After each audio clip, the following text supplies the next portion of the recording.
अरे जब हम पढ़ा करते थे, स्कूल जाते थे, आप भाई बहन भी, तो सबसे पहले क्या होती थी? प्रार्थना। और हम लोग क्या प्रार्थना किया करते थे? मिलता है सच्चा सुख केवल भगवान तुम्हारे चरणों में। मिलता है सच्चा सुख केवल भगवान तुम्हारे चरणों में। ये प्रार्थना गाया करते थे हम स्कूल में, लेकिन समझा कुछ नहीं करते थे। अब समझ में आ रही वो बातें कि सच्चा सुख तो गुरुदेव के चरणों में है, भगवान के चरणों में है। यहां की संपत्ति में, यहां के राजपाट में, यहां के वैभव में नहीं है। वहां तो दुनिया भर की टेंशन, प्रॉब्लम, परेशानियां, चिंताएं। आप पढ़ लिख के एसडीएम बन गए, जिला कलेक्टर बन गए, कितने लोग आएंगे आपसे मिलने आपकी ऑफिस में? बड़े बड़े व्यापारी भी आएंगे, बड़े बड़े कॉन्ट्रैक्टर भी आएंगे, गरीब आदमी भी अपनी फरियाद लेके आएगा। सारा दिन आप उनके साथ मातापच्ची करोगे, उनकी एप्लीकेशन लोगे। दुनिया भर के अधिकारी आएंगे, साहब यहां साइन करो, यहां साइन करो, यहां साइन करो। ऊपर से दबाव आएगा विधायक का, मंत्रियों का, मुख्यमंत्री का, वहां पर यह व्यवस्था करनी है। अगर व्यवस्था में कोई दिक्कत हो गई तो देख लेना, फिर वहां सुख शांति नहीं है। सुख केवल गुरुदेव भगवान के चरणों में, परमात्मा के चरणों में, उनकी भक्ति में सुख है। तो क्यों आफत मोल लेंगे हम फिर वर्तमान में, जब भगवान मिल गया, उनके चरण मिल गए, उनकी भक्ति मिल गई। इतना ज्ञान दे दिया, कलयुग की पिछली पीढ़ी का समय, सारा पिटारा खोल दिया, शायब ने भेद दिया सब खोला अपनी सतलोक राजधानी का। अब मूर्ख हैं जो हम लोग माया के पीछे भगेंगे।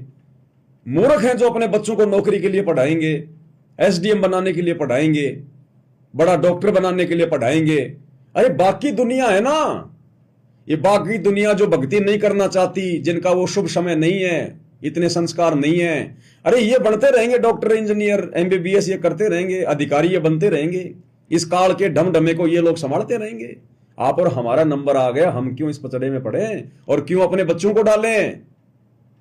आज यदि हमारे माँ बाप ने हमारे को यदि इस लफड़े में डाल दिया होता, आज हम भक्ति के निकट भी नहीं होते। और आज भक्ति लेने के बाद हम अपने बच्चों को उसी दुविधा में डाल रहे हैं, तो हमसे बड़ा मूर्ख कौन होगा फिर? इसलिए भाई और बहनों, सोचना भी नहीं है। अगर मर्यादा में हैं, भक्ति कर रहे हैं, देखो 19-20 तो हम जीव हैं, मालिक को पता है कि ये काल के सताए हुए जीव है, एकदम से मर्यादा में नहीं रह पाएंगे, लेकिन फिर भी कोशिश हमने पूरी करनी पड़ेगी। जानबूझ के मर्यादा ना तोड़े, अनजाने में तो परमात्मा संभाल लेता है। तो फिर परमात्मा हमें किस चीज के भरोसे रहने देगा? अगर भक्ति करते करते भी आज यदि किसी चीज का अभाव है, तो वो अभाव जानबूझ के गुरुदेव ने रखा हुआ है, जानबूझ के। ये उनका खेल है, उनकी रजा समझो। हर हाल में खुश रहो कि गुरुदेव जैसा रहोगे वैसा, खाने जाद खरीद हूं गुलाम तुम्हारा, और जो राखूं त्यों ही रहूं हमरा के चारा। तब परमात्मा प्रसन्न होगा। और एक समय फिर देखना, अरे क्या कह रखा गुरुदेव ने, थोड़ा बहुत विचार नहीं करते आप लोग? गुरुदेव ने क्या कहा कि पुण्य आत्माओं, तुम्हारे घर में जो आत्माएं हैं या जो आएंगे, जो छोटे छोटे बच्चे हैं, ये तो भक्ति धन से लबालब हैं, लबालब। और आने वाले समय में इनके काम धंधे, इनके व्यापार, इनके बिजनेस इतने जबरदस्त होंगे, दुनिया वालों से अच्छे होंगे। तो गुरुदेव ने आशीर्वाद दे तो रखा है कि थोड़ा धैर्य रखो, सब्र करो, तुम भक्ति करो। आने वाले समय में तुम्हारे बच्चे एक नंबर के सेठ होंगे, धनी होंगे, उनके काम धंधे इस भक्ति की शक्ति से जबरन परमात्मा ने देने पड़ते हैं। तो परिवार जो है वो धन धान्य से परिपूर्ण होगा कि नहीं होगा? गुरुदेव ने आशीर्वाद दे तो रखा है। अरे आशीर्वाद दे तो रखा है, ये बात बोल के कि तुम्हारे बच्चों का देखना, तुम वो सुख भोगेंगे तुम्हारे बच्चे, यहां कह रखा ना भगवान ने। तो आशीर्वाद दे तो दिया गुरु जी ने एडवांस में, फिर भी हम सोच रहे भगवान कुछ है ही नहीं। और जिस आत्मा का समय आ गया होगा, जिसको परमात्मा ने मोक्ष देना होगा, इस पचड़े में परमात्मा उसको नहीं डालेगा। सबसे बड़ी शत्रु, सबसे बड़ी दुश्मन गुरुदेव ने भगत की ये माया बताई। माया, माया का कोई भी रूप हो सकता है, स्त्री भी हो सकती है, धन भी हो सकता है, मान बढ़ाई भी हो सकती है, नौकरी भी हो सकती है, ये सब माया का रूप है। तो गुरुदेव ने बताया अपनी वाणी में कि दानी को नहीं देत हूं, ना राखूं वर्ष करोड़। बहुत सारे भगत तो ये सोचते हैं कि मैं दान कर रहा हूं ना तो गुरुजी मुझे धन देंगे। जैसे कि गुरुजी कहते हैं ना कि बच्चों तुमने 1 रुपया दान कर दिया, उसका 1000 गुना करके तुम्हें भगवान देगा। जिसको मोक्ष नहीं चाहिए उसको तो यही देगा, और जिसको मोक्ष चाहिए उसको परमात्मा शतलोक में देगा, अवश्य देगा। समर्थ का वचन है, साध वचन पलटे नहीं, पलट जाए ब्रह्मांड। समझने की जरूरत है। तो गुरुदेव ने कहा कि दानी को नहीं देत हूं, ना राखूं वर्ष करोड़। कौन से दानी को परमात्मा धन नहीं देगा? बाकी तो दान करने वाले के ठाटम ठाट कर देता है परमात्मा, लेकिन कौन सा दानी भगत जो दान भी करेगा, ज्योति भी करवाएगा, पाठ भी करवाएगा, खुला पाठ भी करवाएगा, पैसे भी देगा, दसवांश भी देगा? कौन से दानी को परमात्मा आवश्यकता से ज्यादा धन नहीं देगा, दुनिया की तरह सेठ नहीं बनाएगा? उस दानी भगत को, जिस भगत का परमात्मा ने इसी मनुष्य जन्म में मोक्ष करना होगा। ना राखूं वर्ष करोड़, उसको मैं लाखों और करोड़ों वर्षों तक इस काल के लोक में धक्के खाने के लिए नहीं छोड़ूंगा, परमात्मा कहते हैं। दानी को नहीं देत हूं, ना राखूं वर्ष करोड़। ये माया है सूम की बंधी, सूम गलडोर। ये माया तो परमात्मा कंजूस को देता है, शूम यानी कंजूस, और माया फिर उसको जकड़ लेती है। क्योंकि गुरुदेव ने बताया धनी व्यक्ति ज्यादा दान नहीं कर सकता, पैसे वाला आदमी फिर दान करने से डरेगा। तो भाई और बहनों, फिर हम क्या करें मांगकर? भक्ति क्यों ना मांगे जिसमें सब कुछ आ जाता है, सब कुछ कंप्लीट। अरे जब हम डॉक्टर की शरण में चले जाते हैं, हॉस्पिटल में चले जाते हैं, तो डॉक्टर फिर सारा इलाज करेगा, सारी कमियां दूर करेगा। वो ऑपरेशन बाद में करेगा, पहले शरीर को स्वस्थ बनाएगा, ग्लूकोज वगैरह लगा के, टैबलेट वगैरह देके। पहले वो कमजोरी दूर करेगा, फिर ऑपरेशन करेगा। तो हम तो उस डॉक्टर की शरण में आ गए जो एडी से लेकर चोटी तक सब कुछ जानता है, जन्म जन्मांतरों की जानता है कि जुगन जुगन के पाप सब, जुगन जुगन के मैल, और जानत हो जगदीश तुम जोर किए वद फैल। हमने तो अपने चारों तरफ अपने परमपिता परमेश्वर समर्थ भगवान सतगुरु रामपाल जी को कर लेना है, उन्हीं के आश्रय हो जाना है। मालिक कहते हैं ना, मैं समर्थ के आसरे दम कदम करतार, गफलत मेरी दूर करो, खड़ा रहूं दरबार, गुरु जी थारे आगे साहिब। मैं समर्थ के आसरे, हम भक्तों ने अपने आप को अपने गुरुदेव को समर्पित कर देना है कि गुरुदेव मैं तो आपके आसरे, आपके भरोसे। जैसे एक पतिव्रता स्त्री होती है, वो अपने पति के आश्रय, अपने पति के भरोसे होती है। जितना उसका पति कमाई करता है उसी में वो बेचारी समाई करती है, उतना ही खर्चा करेगी, उसी हिसाब से अपना जीवन यापन करेगी। तो हम तो अपने गुरुदेव भगवान के आश्रय हो जाएं कि मैं समर्थ के आश्रय और दम कदम करतार। दम कदम यानी हर एक श्वास में और हर एक इस जीवन में जो भी मैं अपना वो कदम रखूंगा, हे गुरुदेव आप ही मेरे आसपास रहना, मेरे चारों तरफ रहना। मैं आप ही की उम्मीद पर, आप ही के भरोसे एक एक श्वास ले रहा हूं, केवल आपके आश्रय, आपके भरोसे। मुझे दुनिया से कोई लेना देना नहीं है। मैं समर्थ के आश्रय और दम कदम करतार। उसके बाद वो परमात्मा हर कदम में हमारे साथ में रहेगा, आगे आगे चलेगा परमात्मा। जो बच्चा गऊ की नजर में यूं साईं को संत, और भक्तों के पीछे फिरे भगत वत्सल भगवंत। फिर परमात्मा हमारी सारी गफलतें दूर कर देगा। जब हमारी सुरती, हमारा टारगेट सतलोक हो जाएगा, मोक्ष हो जाएगा। तो क्या कह रहे हैं गुरुदेव भगवान? उस दानी भगत को मैं आवश्यकता से ज्यादा धन नहीं दूंगा, ये काल की माया नहीं दूंगा, अन्यथा ये माया उस भगत को जकड़ेगी जकड़ेगी। जिस भगत के घर में आवश्यकता से ज्यादा धन आना शुरू हो गया, वो धन सबसे पहले भगवान से दूर करेगा। ये रूल बताया गुरुदेव ने। तो क्या कह रहे हैं परमात्मा अपने मुख कमल से अमरवाणी में, सुनिएगा। ऐसी दूती जोगनी जगत किया बैरून, आन अटक माने नहीं ये माया चढ़ी खून। दानी को नहीं देत है नहीं रखे वर्ष करोड़े, माया चाली सोम को बंधी सोम गल डोरे।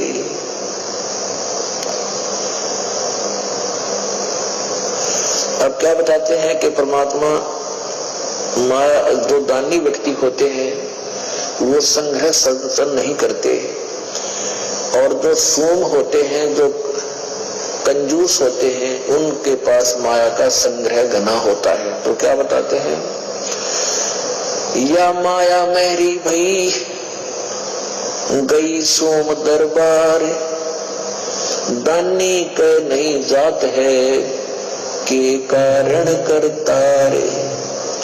दानी को तो देत हूँ मैं ज्ञान ध्यान विश्वास, क्या देंगे, और भक्ति गरीबी बंदगी जो निपजय निज दास। शील संतोष विवेक जो दया धर्म कुल साज, ज्ञानी गलता न रहे ना ममता की दाज। अब यहाँ प्रश्न उत्तर आप ही कर रहे हैं परमात्मा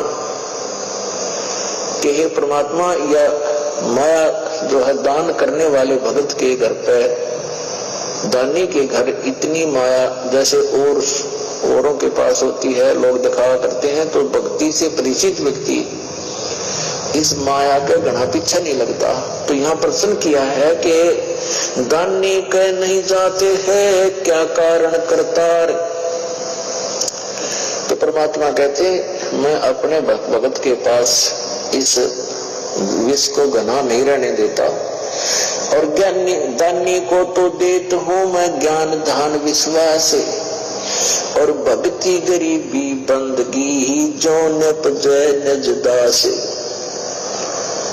कहते अपने जो दान करते हैं उनको भक्ति गरीबी आधीनी और भक्ति गरीब बंदगी देता हूँ, ताकि मेरी आत्मा इस काल के जाल से निकल सके। और माया तो इस जीव की बेड़ी है, गले पैरों में पड़ जाती है। शील संतोष विवेक जो दया धर्म कुल साज, यानी भक्त को तो मैं शील संतोष विवेक, विवेक क्या बताते हैं कि जैसे यही विवेक है भाई, माया परमात्मा साईं इतना दीजिए जिसमें कुटुंब समावे, हम भी भूखे ना रहे अतिथि ना भूखा जाए।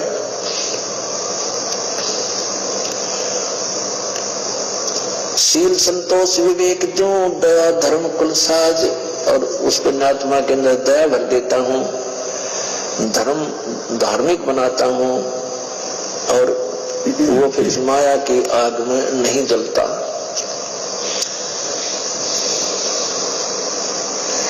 माया प्रत्यक्ष काल है ये माया प्रत्यक्ष देव, और माया राज्य राम है भोजन जोगी सेव। घेरे घारे काल है और सज्जे सर्वस जाए, ले डूबेगी ताश को या माया जीवित खावे। कहते हैं जो संचित करते हैं, जोड़ते हैं, संग्रह करते हैं, वो तो खराब करेगी, ये तो काल है तेरा।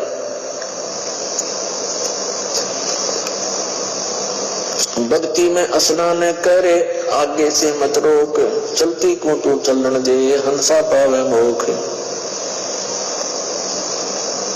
साच बाच कर क्या कह रहा है ये मुक्ता रहना संत, भोजन जोगी लीजिए या के बड़े बड़े दंत। गरीब रावण का कुल वंश सोने डूब गया दैमाही, रावण का कुल वंश सोने डूब गया दैमाही, और संचत संचत ना थका और पाया गांव न ठाई।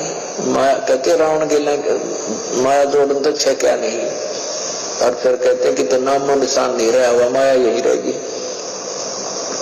माया जोड़े सुम लगी पाप की पीठ, और साधु नैन ना देखते ये माया कौआ बीट।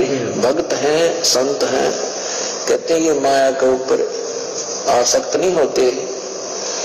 क्या बताते हैं, इंद्र दा राज कागदा बिस्टा। परमात्मा कहते हैं जब आपको ये ज्ञान हो जाएगा ना सच्चाई, इस मालिक का तत्व ज्ञान, तो आपके लिए स्वर्ग का राज भी काग की बीट दिखाई देगी। पुणात्मा बहुत बुरी तरह बांध दिया अपने को इस काल भगवान ने। अब इस यहां से आपका मन हटाने के लिए ये एंटीबायोटिक कैप्सूल दिए जाते हैं परमात्मा के इस तत्व ज्ञान के, और इनको बहुत गहराई से आपने सुनना है, बहुत सावधानी से और गहराई से विचार करना है, तब आपके अंदर इसका रिएक्शन होगा। आप अंधे हो रहे थे माया जोड़ने में, आगे पीछे कुछ नहीं देखते थे, हम सभी ऐसे ही थे। जब से मालिक का ये ज्ञान हुआ है, उसी दिन से एक नया परिवर्तन आत्मा में आपा आ जाए, क्योंकि ये अंदर रिएक्शन करती है परमात्मा की वाणी, ये वैसी नहीं होती, एंटीबायोटिक है ये, एकदम अंदर से बदलाव शुरू होगा, लेकिन थोड़ा समय अवश्य लगता है। ऐसी दूती जोगनी जगत। तो गुरुदेव ने बिल्कुल क्लियर कर दिया, स्पष्ट कर दिया है उन भगत भाई बहनों के लिए जो सच्चे समर्थ सतगुरु के शरण में आने के बाद, इतना ज्ञान लेने के बाद भी माया को ज्यादा महत्व दे रहे हैं, जिनके मन में कहीं न कहीं इच्छा है, आशा है माया प्राप्ति की, लोक दिखावा करने की, दुनिया वालों की तरह। तो क्लियर कर दिया गुरुदेव भगवान ने, समर्थ के वचन है भाई और बहनों, फेल नहीं हो सकते। ये माया काल का जाल है, अगर आवश्यकता से ज्यादा घर में आ गई तो ले डूबेगी। माया का रस पिए कर हो गए डामाडोल। और कितना क्लियर समझा रहे हैं गुरुदेव। देखो भाई और बहनों, आप और हमें रहने के लिए झोपड़ी चाहिए। किसी का कच्चा मकान है, किसी का पक्का मकान है, मेरे जैसा कोई रेंट पे रह रहा है, कोई जो है किराए पे रह रहा है। भगवान रख तो अपने सभी भक्तों को रहा ना, खुले आसमान के नीचे तो किसी को नहीं रख रहा होगा वर्तमान में। तो सबको परमात्मा थोड़ी बहुत व्यवस्था जरूर दी है। तो रहने के लिए मकान भी हमारे पास में, पेट भरने के लिए छोटा मोटा कोई धंधा भी अवश्य होगा, क्योंकि कलयुग की बिजली पीढ़ी है, मशीनरी युग है, दुनिया भर के काम धंधे, दुनिया भर के। पहले तो लोग खाली खेती बाड़ी पे या फिर मजदूरी पे आश्रित थे, आजकल तो दुनिया भर की फैक्ट्रियां, कंपनियां, दुनिया भर के प्रोजेक्ट, लोग विदेशों तक में जाते हैं नौकरियां करने। तो काम धंधा भी गुरुदेव भगवान ने जरूर दे रखा, जिसका जैसा भाग्य में है।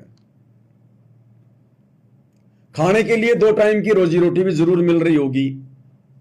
ऐसा तो कोई निर्भागी होगा जो यह कह सके कि मैं संत रामपाल जी की शरण में हूं और मेरे घर में 2 टाइम की रोटी नहीं है। कोई निर्भागी होगा जिसने नाम लेकर फिर बकवादें कर रखी होंगी। अन्यथा ये धरती पर ऐसा कोई है नहीं जो ये कह सके कि मैं संत रामपाल जी की शरण में हूं और मैं 2 टाइम की रोटी भी ढंग से नहीं खा पा रहा। जब करने को छोटा मोटा धंधा है, सर को ढकने के लिए छत है, पहनने के लिए कपड़े हैं, खाने के लिए रोटी है, बताओ फिर हमें माया चाहिए किस लिए? भाई वर्तमान में सब भक्ति कर रहे हैं, भक्ति करते करते सारी सुविधा परमात्मा ने सबको दे रखी है। शरीर को ढकने के लिए कपड़े चाहिए तो है आपके पास में, शरीर को भरण पोषण के लिए रोटी चाहिए, अन्न चाहिए, है आपके पास में, विश्राम के लिए मकान चाहिए, चारपाई चाहिए या बेड चाहिए या फिर नीचे, है सुविधा। भाई फिर माया चाहिए किस लिए? फिर भी यदि कोई माया मांग रहा है, धन मांग रहा है, मन में इच्छा रख रहा है, तो फिर वो बकवादी है, बकवादी। अभी उसको ज्ञान समझ में नहीं आया। फिर आवश्यकता है ही नहीं हमें, इसलिए भगवान दे नहीं रहा। भक्ति करवाने के लिए परमात्मा ने जितना देना था, जितना वो आवश्यक समझता है, उतना दे रखा है। अरे जगत वाले जो भक्ति नहीं करते उनको भी परमात्मा ने उनके संस्कार आधार से सब कुछ दिया हुआ है। तो जब हम इसकी शरण में आ जाएंगे तो क्या भूखा सोने देगा क्या? अरे जिस समर्थ सतगुरुदेव भगवान ने हमें, जिस गुरुदेव भगवान ने हमें करने के लिए भजन दे दिया, क्या खाने के लिए भोजन नहीं देगा? जो भजन दे सकता है भोजन तो पहले देगा। पो पाटी पगड़ा भया जागी जिया जून, सब काऊ को देत है चौंस समाना चून। हम तो मनुष्य हैं, इंसान हैं। ये भगवान तो चींटी को कण और हाथी को मण उसकी आवश्यकता अनुसार दे रहा है। बताओ फिर आवश्यकता क्यों है हमें? हम क्यों मांग रहे हैं? फिर क्यों डिमांड कर रहे हैं? मन में क्यों इच्छा पाल के बैठे हैं? इसका मतलब फिर हम लोग दिखावा करना चाहते हैं। हम दुनिया की देखा देखी अपने मन में धन की इच्छा रख के बैठे हैं, जो कि ज्ञान विरुद्ध है, मर्यादाओं के विरुद्ध है। और यदि आपका मोक्ष परमात्मा ने इसी जन्म में करना होगा तो आपकी इन बकवादों की तरफ गुरुजी ध्यान नहीं देगा, बिल्कुल ध्यान नहीं देंगे परमात्मा। आप कितनी बकवादों के लिए कुछ भी सोचो, कुछ भी वो करो, नहीं देगा। अगर आपका मोक्ष करना होगा तो। और बाकी तो भाई भगत भी खूब पैसे वाले हो रहे हैं, परमात्मा है, समर्थ है धरती पर। सतगुरु जो चावे सो कर ही, भरम पड़ो मत कोई। परमात्मा धन भी देगा, धनी भी बनाएगा, बड़े बड़े सेठ भी बनाएगा। बनाए हैं परमात्मा ने आज से पहले, आज क्यों नहीं बनाएगा? लेकिन वो फिर मोक्ष वाली सूची में नहीं रहेंगे। वो लोग मोक्ष वाली सूची से बाहर होंगे वो, क्योंकि मोक्ष के लिए तो परमात्मा ने जो कंडीशन निर्धारित कर रखी है, जो अमर वाणियां बोल रखी हैं, आपने उन वाणियों में रहकर ही भक्ति करनी पड़ेगी। साईं इतना दीजिए जिसमें कुटुंब समाओ, हम भी भूखे ना रहें साधु ना भूखा जाए। अगर मोक्ष प्राप्त करना है तो केवल इतना ही आवश्यक है। अगर इससे ज्यादा आ रहा है, इस वाणी से ज्यादा अगर आ रहा है, तो कहीं ना कहीं मामला गड़बड़ है। चेक कर लो अपने आप को, विचार कर लो कहां गड़बड़ हो रही है। हम क्यों मर्यादा लांग रहे हैं? लक्ष्मण रेखा लांग चुके हैं फिर हम। अगर इस वाणी से ज्यादा यदि हमारे घर में धन है, संपत्ति है, यदि आवश्यकता से ज्यादा काम धंधा बिजनेस जोड़ रहे हैं, तो फिर हम लोग परमेश्वर की वाणी की उल्लंघना कर रहे हैं। फिर ये गड़बड़ है, काल दाव मार रहा है भाई। समझ लेना फिर भगवान नहीं दे रहा, फिर परमात्मा नहीं दे रहा। समझ लेना फिर आप मोक्ष वाली सूची में नहीं है। अगर मोक्ष वाली सूची में रहना चाहते हो तो फिर वापस उसी में आना पड़ेगा। नॉर्मल स्थिति में घर चाहे कच्चा हो चाहे पक्का हो, कोई दिक्कत नहीं। नौकरी है या नहीं है, कोई दिक्कत नहीं। लेकिन अपने मन में कोई इच्छा नहीं, कोई चाहत नहीं, कोई डिमांड नहीं, लोग दिखावे की कोई इच्छा नहीं, बड़ा बनने की इच्छा नहीं। अगर है तो फिर भाई चेक कर लेना फिर अपने आप को, कहीं ना कहीं फिर लक्ष्मण रेखा का उल्लंघन हो रहा है फिर। तो भाई और बहनों, ये कलयुग की बिचली पीढ़ी है, कलयुग की बिचली पीढ़ी। और इस कलयुग की बिचली पीढ़ी में आप और हमारा एक ही टारगेट होना चाहिए, अब की बार 84 से पार। अब की बार 84 से पार। और उसके लिए हमने गुरुदेव की रजा में राजी रहना होगा। ये दुनिया वाले तो छोड़ो, आड़ोसी पाड़ोसी रिश्तेदार तो छोड़ो, गुरुदेव भगवान के जो निंदक हैं वो तो छोड़ो। अगर ब्रह्मा विष्णु महेश और काल और दुर्गा भी अगर साक्षात धरती पर आकर वेश बदल कर अगर हमें डगमग करने का प्रयास करना चाहें, तोड़ने का प्रयास करना चाहें, मर्यादा तोड़वाने का प्रयास करना चाहें, लोक लाज में फंसाना चाहें, तो उनको भी मुंह की खाके जानी पड़े। हमने इतना दृढ़ होना पड़ेगा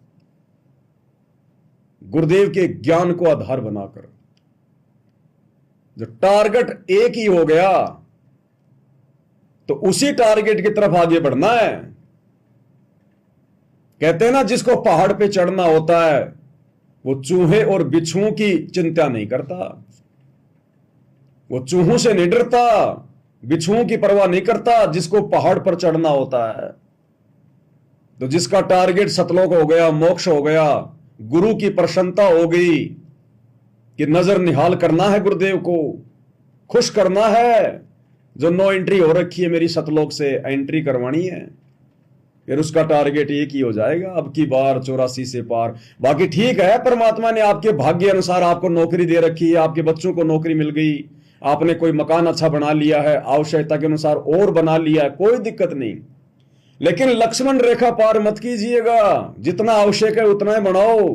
2 कमरे चाहिए तो 3 मत बनाओ, 4 मत बनाओ।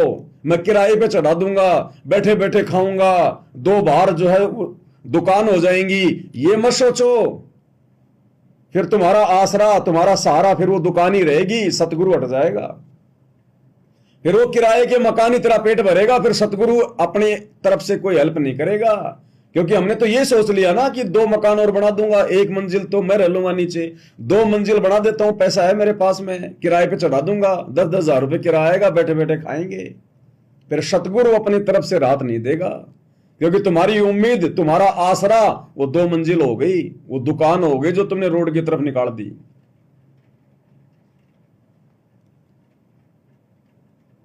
तो भाई और बहनों, हर प्रकार से हमने बहुत सोच समझ के विचार करके कि काल हमें कहां ठग सकता है, कहां हमारे को फंसा सकता है, कहां हम लोग मर्यादाओं से नीचे गिर सकते हैं, गुरुदेव की नजरों में नीचे गिर सकते हैं, हर प्रकार से हमने विचार करना होगा। अब और भगत ने तो मांगनी चाहिए परमात्मा से उल्टी कि परमात्मा अगर मेरे भाग्य में भी अगर आवश्यकता से ज्यादा माया हो, धन हो, ये परमात्मा ना देना, परमात्मा डिसमिस कर देना, मुझे तो मोक्ष चाहिए, मुझे तो भक्ति, गरीबी, बंदगी, शील, संतोष, विवेक, दया, अक्षमा, ये परमेश्वर ये गुण दीजिए जो आप देना चाहते हैं। कि दानी को तो देत हूं ज्ञान, ध्यान, विश्वास, भक्ति, गरीबी, बंदगी। क्या देना चाहते हैं परमात्मा हमें? गरीबी। बताओ, भगवान तो हमें गरीब रखना चाहता है, हैंड टू माउथ रखना चाहता है, और हम क्या मांग रहे हैं? तो कैसे मोक्ष होगा? तो भगवान जो दे रहा है वो सबसे बड़ी संपत्ति है, अन्यथा वो सेठों का सेठ, जगत सेठ क्या धन नहीं दे सकता?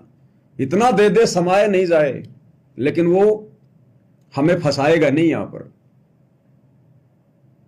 फंसाएगा नहीं। अरे शुगर के मरीज को क्या डॉक्टर मिठाई नहीं खिला सकता? क्या एक रसगुल्ला भी नहीं ला सकता डॉक्टर? लेकिन उसके घर वालों की मिठाई की दुकान है तो भी मना करेगा कि इसको मिठाई मत खिला देना। तो इस भक्ति मार्ग में भाई और बहनों, ये जो आवश्यकता से ज्यादा माया है, धन है, ये हमारे लिए वो मिठाई है। हमारे को जन्म और मरण का रोग है, हम शुगर के पेशेंट हैं, और ये माया रूपी मिठाई परमात्मा ना तो खुद खिलाएगा, ना खाने की सलाह देगा। हाँ, अगर आपने खाना है, मरना है तो बात अलग है। फिर भाई डॉक्टर मरीज का हाथ पकड़ के तो बैठेगा नहीं 24 घंटे, वो तो छुट्टी दे देता कि जा भाई, ये परहेज है, ये नियम है, निभाएगा तो बचेगा, नहीं तो मरेगा। तो गुरुदेव ने हमारा भक्ति रूपी ऑपरेशन कर दिया जन्म और मरण का, और ये परहेज बता दिए, नियम बता दिए, मर्यादा बता दी, लक्ष्मण रेखा बता दी। अगर इसकी उल्लंघना करेंगे तो भाई मरेंगे, फिर सतगुरु क्या करेगा? तो ज्ञान सतगुरु इसीलिए देता है कि हम अपनी तरफ से भी सजग रहें, सावधान रहें, अपनी तरफ से मर्यादा ना तोड़ें। और जब तक भगत अपनी तरफ से सोचना, समझना, विचार करना शुरू नहीं करेगा, जब तक भगत की खुद की चेतना जागृत नहीं होगी, जब तक भगत को खुद मोक्ष के प्रति चिंता नहीं बनेगी, जब तक खुद मर्यादा निभाना नहीं सीखेगा, तब तक भाई भक्ति मार्ग में आगे नहीं बढ़ सकता। बच्चों की बात अलग है, उनको डराया जाता है, धमकाया जाता है, भक्ति पे लगाया जाता है, लेकिन कब तक? इसी प्रकार हम बच्चे हैं शुरुआत में, जब प्रथम नाम लेते हैं हम बच्चे होते हैं, उस समय गुरुदेव भगवान हमें अपनी तरफ से राहत देकर, जो है प्रोटेक्शन देकर हमें भक्ति पर लगाते हैं, क्योंकि हम नादान होते हैं, बच्चे होते हैं। लेकिन सतनाम के बाद फिर मर्यादा खंडित नहीं होनी चाहिए, हमने कोशिश करनी चाहिए। इस ज्ञान को आधार बनाकर हमने काल के इन कष्टों से हमारे को साफ साफ दिखाई देना चाहिए कि हे गुरुदेव भगवान, यदि अब की बार पार नहीं हुआ तो ये माता पिता, कार, कोठी, बेटा बेटी, ये नौकरी कुछ काम नहीं आएगी। गधा बन के घूमूंगा, ना बेटा साथ जाएगा, ना पत्नी साथ जाएगी, ना कार और कोठी साथ जाएगी। ये परमात्मा मेरा तो मोक्ष करो, जैसे तैसे करके, जैसे राखोगे वैसे ही रहूंगा। तो भगत की जब तक खुद की चेतना जागृत नहीं होगी, जब तक खुद मोक्ष के लिए चिंतित नहीं होगा और खुद मर्यादाओं के लिए संघर्ष करना नहीं सीखेगा, तैयार नहीं होगा, तब तक भाई और बहनों बात बनेगी नहीं।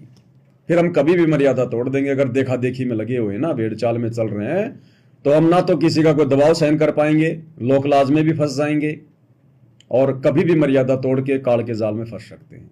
इसलिए गुरुदेव भगवान का, सतगुरु रामपाल जी परमेश्वर जी का बार बार अपने प्रवचनों में, अपने सत्संगों में जो हमें समझाते हैं, बताते हैं, उनका केवल एक ही मकसद है कि ये बच्चे खुद चिंतित हों और जो जिम्मेदारी मैं निभा रहा हूं इतने वर्षों से, ये मेरी जिम्मेदारी को भी आपस में बंटवाएं। यानी जो काम वो भगवान करने आता है इस पृथ्वी पर, अब भगवान क्या करने आता है? भगवान कोई बिजनेस करने थोड़ी आता है, खेती बाड़ी करने थोड़ी आता है, नौकरी करने थोड़ी आता है। यहां भगवान यहां पर भक्ति का बगीचा लगाने आते हैं, भगवान यहां पर भक्ति करवाने आते हैं, इस ज्ञान का प्रचार करने और करवाने के लिए आते हैं। तो अब आप और हमारी भी तो यही जिम्मेदारी है कि हम उनका सहयोग करें। हालांकि वे समर्थ हैं, उन्हें सहयोग की जरूरत नहीं है, लेकिन उस सहयोग के बहाने हमारी सेवा बन जाती है, हमारे अच्छे कर्म बन जाते हैं। अन्यथा उनको जरूरत नहीं है किसी की, लेकिन हमारे कर्म बनाने के लिए भगवान हमें सेवा देता है। इसलिए हमारे पिता, हमारी आत्मा के पिता सतगुरु रामपाल जी भगवान है और उनका बिजनेस है भक्ति। और अब हम समझदार हो गए, युवा हो गए, उन्होंने हमारे को बना दिया युवा समझदार। अब हमने उनका हाथ बटाना चाहिए और हम खुद ही गलती करेंगे, छोटी छोटी बातों पर मर्यादा तोड़ेंगे तो सोचो हमारा बाप कितना नाराज होगा। उम्मीद तो बाप ने क्या लगाई और उसके विपरीत हम क्या कर रहे हैं। तो भाई और बहनों, आप और हमने विचार करना पड़ेगा, क्योंकि ये लास्ट एंड फाइनल समय है, लास्ट एंड फाइनल चांस है। इसके बाद में कुछ भी नहीं है। फिर ये परमात्मा बहुत लंबे समय तक नहीं संभालेगा, लंबे समय तक। फिर जितने सुख हम भोगेंगे इस भक्ति से, कष्ट भी उससे कई गुना ज्यादा भोगने पड़ेंगे, कई गुना ज्यादा कष्ट, और बहुत लंबा चक्कर हो जाएगा फिर सब कुछ। क्योंकि आत्मा तो फिर कष्ट भोगेगी भोगेगी। अब हमें आज नहीं पता तो कौन सी बड़ी बात है, नहीं पता तो नहीं पता, लेकिन आत्मा तो कष्ट भोगती है ना। अभी आप ठीक ठाक बैठे हैं, 2 मिनट बाद में आपके पैर में ठोकर लग जाए, नाखून उतर जाए तो पीड़ा हो रही है ना, दर्द हो रहा है ना, वो भी सजा है। तो ऐसे हम गधे बनेंगे, कुत्ते बनेंगे, सूअर बनेंगे, मक्खी मच्छर बनेंगे। अब चाहे मक्खी को चोट लगे, चाहे मच्छर को चोट लगे, पैर चाहे उस मच्छर का तोड़ दो और चाहे हाथी का तोड़ दो, जितना दर्द हाथी को हो रहा है उतना ही मच्छर को होता है। सेम, उतनी पीड़ा, उतना ही दर्द होता है। अब देख लो, फिर हम जब मक्खी मच्छर बनेंगे, कीड़े मकोड़े बनेंगे, तो अब तो चलो हम थोड़ा बहुत ये ज्ञान लेके, भक्ति लेके, झाड़ू वाड़ू निकालते समय थोड़ा सावधानी बरते हैं। और पहले क्या करती थी हमारी माता बहनें, कच्चे मकान होते थे, मिट्टी होती थी, और सुबह उठते सबसे पहले सूरज भी ढंग से नहीं निकलता था, अंधेरा होता था, और लेके झाड़ू, मोटी मोटी सीख की, और सबसे पहले पूरे चौक में झाड़ू निकालती थी यूं, चाहे कीड़ी मरो, चाहे कीड़ा मरो, चाहे किसी की टांग टूटो, कुछ कोई परवाह नहीं होती थी। और बिना ज्ञान के जानबूझ के चींटियां होती थी, उनको और ज्यादा साफ करते थे, चाहे मरो चाहे कितनी। तो फिर हमारी ऐसे दुर्गति होगी उन जन्मों में। और ना जाने एक एक कीड़ी का जन्म लाखों लाखों बार, करोड़ों करोड़ों बार, बार बार चींटी की योनि लेनी पड़ेगी। एक बार में पीछा नहीं छूटेगा कि गुरुजी ने कह दिया कि 84 लाख भोगने के बाद मनुष्य जन्म मिलता है। वो ठीक है, 84 लाख योनियां भोगने के बाद ही मिलता है, लेकिन एक योनि हमने करोड़ों बार भी भोगनी पड़ सकती है। जैसे गुरुदेव ने उदाहरण दिया ना महावीर स्वामी का, 20 करोड़ बार गधा, 30 करोड़ बार बिल्ली, तो एक योनि हमने करोड़ों करोड़ों बार भी भोगनी पड़ सकती है। ऐसे 84 लाख योनियां पार करके फिर एक मनुष्य जन्म मिलता है ये। और आप और हमें तो कोई साधारण मनुष्य जन्म प्राप्त नहीं है। अरे सारी सृष्टि के मालिक ने, जिसने 84 लाख योनियां बनाई आप और हमें सजा देने के लिए, क्योंकि हमने गलती करी सतलोक में, आज वो परमात्मा पुनः आप और हमारे ऊपर दयालु होकर हमें वापस सतलोक ले जाने आया है। और फिर भी हम नहीं जागेंगे, मर्यादाओं के प्रति चिंतित नहीं होंगे, मर्यादा तोड़ के भक्ति करेंगे, गुरुदेव को नाराज करेंगे, तो एक नाराजगी की सजा तो अब तक भोग रहे हैं। और अब यदि नाराज कर दिया तो सोचो फिर क्या होगा। बहुत भयंकर सजा के पात्र हो जाएंगे, बहुत भयंकर। तो भाई और बहनों, गुरुदेव भगवान के आशीर्वाद से आज की सत्संगति में केवल इतना ही। कल रात्रि 9 बजे गुरुदेव भगवान दया करेंगे, आशीर्वाद देंगे, तो फिर से उनकी सेवा में हाजिर होंगे और अपनी भक्ति को हम बराबर महत्व देते रहें। सुमरण तो हमने छोड़ना नहीं है गुरुदेव के आशीर्वाद से। सुमरण में तो भूल पड़नी नहीं चाहिए, चाहे बैठे हैं, चाहे जा रहे हैं, खा रहे हैं, पी रहे हैं, कुछ भी कर रहे हैं। सुमरण तो हमारा चलते रहना चाहिए। जो भी मंत्र आ जाए मुंह में, जो भी नाम, प्रथम नाम या सतनाम, जिसका भी ध्यान आ जाए, गुरुदेव कहते हैं रट्टा लगा देना चाहिए। एक सत्संग में गुरुदेव ने बताया कि बच्चों तुमने इतनी भी ढील नहीं करनी। घर वाले कह रहे हैं भाई खाना तैयार है, खाना खा लो, आप खाना खाने के लिए बैठ गए। गुरुदेव कहते हैं खाना आने में 2 मिनट या 4 मिनट तो लगेंगी, 5 मिनट तो लगेंगी। कहते हैं वो जब खाना खाने के लिए आप बैठो लेकर, तो उस समय आप मंत्र जाप करते रहो। वो खाना आएगा 5 मिनट बाद में, तो 5 मिनट तक क्या गुग्गू बन के बैठे रहोगे? तुम्हारी कितनी सांसें जाएंगी? तो गुरुदेव कहते कि इंतजार मत करो, जब तक खाना नहीं आता है 5, 10, 15, 20 जैसा भी सुमरण है कर लो। बाथरूम में नहाते समय भी मन तो बकवादी है, ये तो पता नहीं क्या क्या विचार लेके आएगा। बाथरूम में भी कोई रिश्तेदार की याद आओगी, कहीं कोई काम धंधे की आएगी। तो गुरुदेव कहते हैं वहां भी 10, 20, 50 सुमरण नहाते नहाते भी करते रहो, निकलते बढ़ते जैसे भी है। ये श्वासें गुरुदेव ने बताया ना कितनी अनमोल है। कहता हूं कहीं जात हूं, कहूं बजाकर ढोल, और श्वास जो खाली जात है 3 लोक का मोल। ताकि बाद में हमारे को पछतावा ना हो, शरीर छोड़ते समय हमारे को पछतावा ना हो कि मैंने मेरा समय व्यर्थ में गवा दिया। अन्यथा भाई और बहनों लास्ट में फिर बहुत पछतावा होगा, बहुत ज्यादा पछतावा होगा। फिर आदमी कहीं जा रहा है, बस अड्डे पे खड़ा है और काफी देर इंतजार किया, और लास्ट में सोचा यार चलो अभी तो बस आ नहीं रही, दिखाई भी नहीं दे रही रोड पे, चलो बाथरूम करके आ जाता हूं।